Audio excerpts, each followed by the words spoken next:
Hey, it's Thomas11 with the second episode of Xenoblade Unique Monster Lore.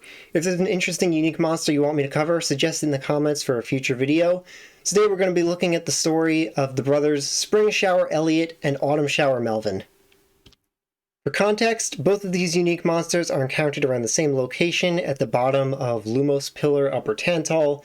They are both katana drivers. Elliott is a female katana driver and Melvin is a brute katana driver. Elliott is encountered patrolling this cliffside here at the bottom of the intended path down to Lower Tantal, so he acts basically as the dungeon boss for the whole pillar section being like a dungeon. After Elliott is defeated, lower down on the cliff here you can find a key item called Letter to Melvin. And after obtaining the Letter to Melvin key item, the second unique monster, Autumn Shower Melvin, will spawn at nighttime sitting in front of his brother's gravestone. So now that we know who these two are, it's time to look into what their story could be.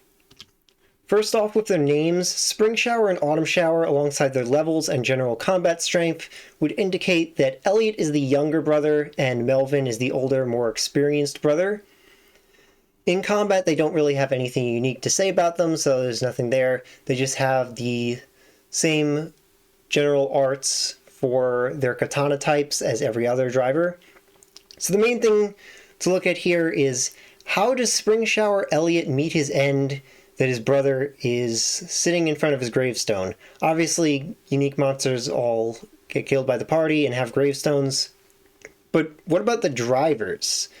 It's not really in the party's nature to just kill enemy drivers. Rex and Zeke are specifically against doing that. Nia and Morag aren't really the type to go out of their way for that, and Tora would perfectly be willing, but I don't think the rest of the party would be okay with it. So how does he actually die then? Well, thinking about this, I realized something.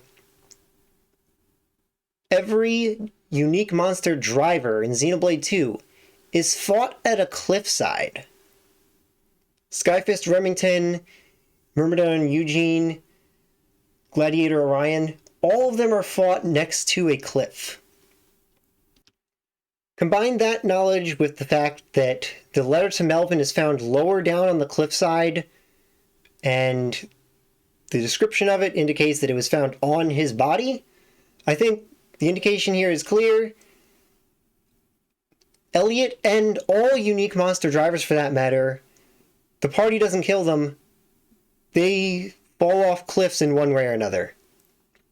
At first I was thinking it's probably just for gameplay, but then realizing that all of them are fought on cliffs, I can't think of a single one that's not fought on a cliffside. I'm pretty sure that was done for lore purposes to give an explanation for how all of the driver unique monsters are defeated without the party having to kill them. Why then does Elliott even attack the party in the first place? That seems pretty simple, probably the same reason as all other enemy drivers, is that they're after the Aegis. They see green core crystal, emerald core crystal, which is green, you dunderhead. They see that, they want the Aegis for themselves, so they all end up falling off a cliff, tragically, because they could not control their greed and they had to attack the Aegis to take her for themselves. Then we get to the Letter to Melvin. It doesn't really tell us much other than that they're brothers. Gives more indication that it was found on his body at the bottom of the cliff there. And just lets you know, giving you a hint that another unique monster can be found there at nighttime. So then what about Melvin himself? Well, there's two possibilities here for what they were doing in Tantal. One is that the two of them were in Tantal together training, and they were going to have a sparring match this night when Elliott never made it. Alternatively, Elliott has been in Tantal for a long time, and Melvin hasn't been able to reach him because Tantal was closed until it's opened up in the story again. So Melvin had just come to Tantal once he finally had the chance, planning to meet up with his brother after who knows how long, and he never meets him because Elliott tragically fell off a cliff. Melvin might attack us for the same reason, just because he wants the Aegis for himself, or more interesting would be if he attacks us because he somehow knows that we were responsible for his brother's death, even if we weren't actually responsible and it was more just a tragic fall off a cliff because of him attacking us. So, out of a misunderstanding, Melvin is attacking the party out of revenge. And then he tragically meets his own end, falling off a cliff, getting blown off, slipping, whatever it is. The other possibility is maybe it wasn't accidents. Maybe Tor is just merciless and no one else talks about it because you don't question the Nappan. So those are my thoughts on the lore of Autumn Shower Melvin and his younger brother Spring Shower Elliott.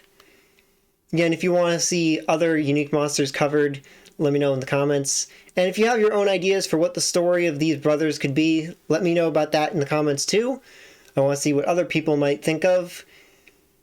So, if you watch the end, comment Blossom Dance down below, and see you next time.